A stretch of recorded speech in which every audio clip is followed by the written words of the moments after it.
নারী জাতিকে উটের পেছনে ঘোড়ার পিছনে বেঁধে দেওয়া হতো। এরপরে ঘোড়া এবং উটের দৌড়ের ব্যবস্থা করা হতো।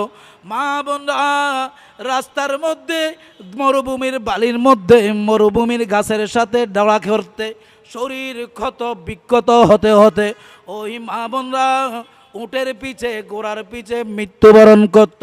ইয়া রাসূলুল্লাহ, ওই সময় আমি রব্বুল আলামিন এতই বিরক্ত হয়েছি, আমি আল্লাহর বান্দা হলেও এই আয়ামে জাহিলিয়তের মানুষগুলা এতই আমি আল্লাহ থেকে দূরে চলে গিয়েছিল। ইয়া রাসূলুল্লাহ, এই আয়ামে জাহিলিয়তের মানুষগুলা ওয়াকুনতুম আলা শাফা হুফরাতিম মিনান নার, আমার রসুল বলতেছে এই রকম একটা পাত্র নিল, পাত্র নেওয়ার পর একটা সাইডের কাছে গেল। আমার রসুল বলতেছে দিক থেকে হাঁটতে হাঁটতে এই সাইডের মধ্যে আসলো। দেখা যাচ্ছে যেই কোনো সময় যেই কোনো সেকেন্ডে এই বান্দা তথা আয়ামে জাহিলিয়তের সমগ্র মানব জাতি আল্লাহর লানতের আল্লাহর গজবের মধ্যে পড়ে, তারা অতি সত্বর জাহান্নামের মধ্যে পড়বে।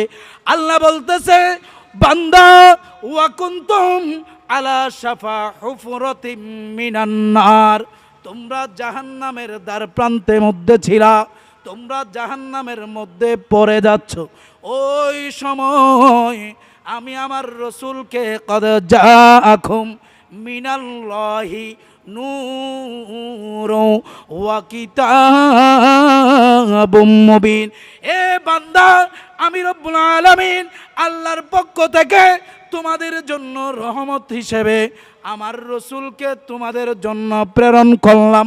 আমার রসুলকে প্রেরণ করেছি, শুধু তাই নয়, রসুলুল্লাহর সাথে তোমাদের জন্য জীবন বিধান হিসাবে কোরআনুল কারীমে তোমাদের জন্য দিয়ে দিলাম, যাতে আমার রসুল তোমাদেরকে যতদিন দুনিয়ার মধ্যে থাকবে ততদিন পর্যন্ত সশরীরে তোমাদেরকে আমি আল্লাহর বিধান তোমাদের কাছে পৌঁছাবে।